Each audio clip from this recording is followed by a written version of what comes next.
the topic for today is actually about my potager. Someone asked, how did I get it started? And I want to talk about that a little bit. But first, I want to show you something that is just really functional and practical. So as part of my QVC line, I've got these wonderful weatherproof, waterproof, there's my sales pitch, Kobo baskets. And this is one of the reasons that I love them. I actually use one for weeding. It may seem like a pretty elegant basket to use just for weeding, but nevertheless, here's why it's so practical. So look at this.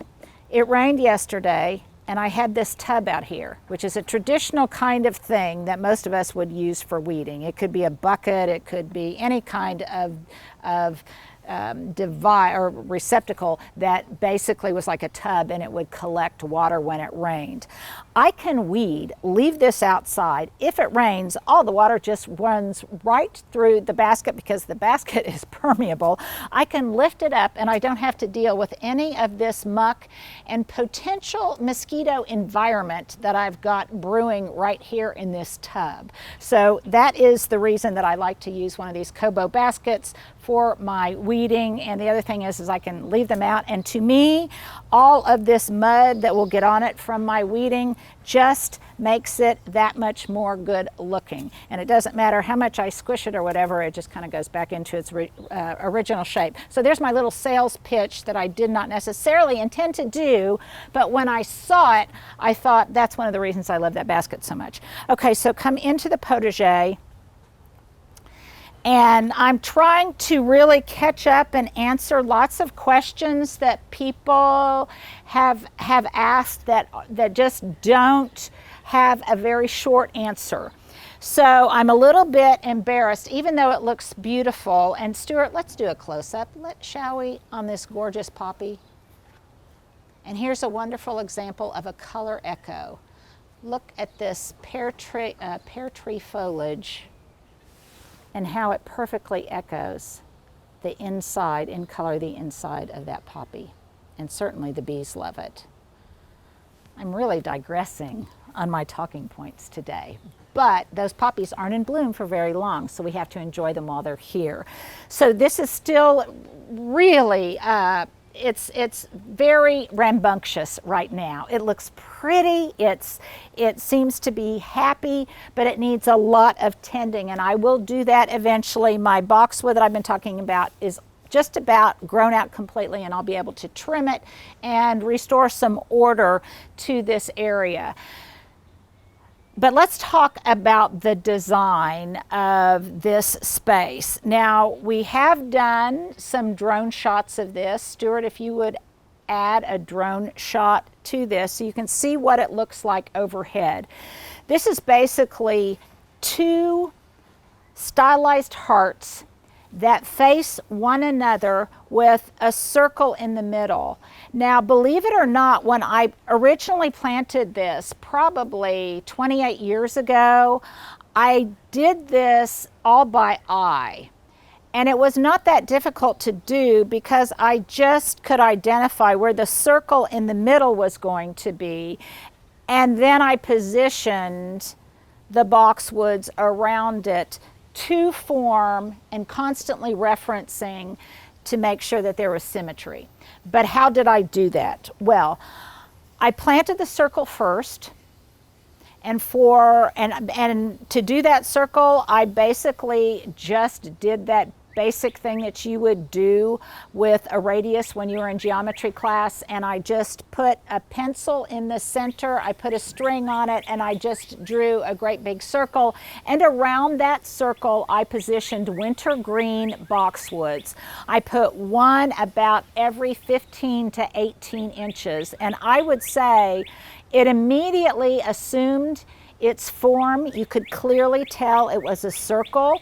And I would say easily within 2 years it had completely grown together. And then over time it has certainly matured. It's almost too mature right now. Then after I established the circle, there for a period of time was just some brick and poppies and things all around here. And I decided that I wanted to create a formal kitchen garden after seeing Rosemary Verey's kitchen garden in the Cotswolds. And then I just echoed the curve and created 2 stylized hearts around it.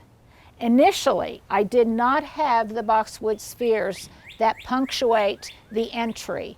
Those I created over time as I learned more and I was beginning to get a feeling for the type of design that I wanted to have.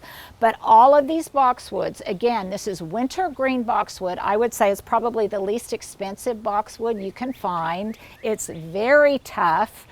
It can heal itself after extreme heat and extreme cold. I have, knock on wood, not had any experience, I'm not even going to go into that with boxwood blight right now, but it has served me well. The downside of it, it grows very fast and I have to prune it frequently. So I guess I sacrificed low maintenance or lower maintenance at the altar of immediate gratification because I wanted it to grow together very, very quickly. Again, what I did was just position them. 1 gallon plant, which is was for me the least expensive way to do it. 1 gallon plant about every 15 to 18 inches. And I could determine exactly how many I needed just by measuring the space. And then I multiplied that times 4, and that's how this design was created. Now, over time, this has really matured, and the girth and the height of the boxwood hedge has really grown dramatically. Initially, I had more room on the interior, but what I like about its design is that it's actually turned out to be rather flexible and adaptable, because as this has grown and the growing space for the vegetables and herbs in the interior has been reduced in size, the people in my family that are eating has also reduced in number. My boys don't live at home anymore, so it's just Hubs and I, so now I don't need quite as much growing space. I'm writing a book right now, actually, where I'm talking about the design of this and how I plan on its adapting to my personality, my maintenance needs, that kind of thing over time. So basically, that's how this came together, and you can see that it really fits very neatly into this space. That overhead drone shot that Stuart's going to put in here will clearly define that, and that's kind of how I came up with the design.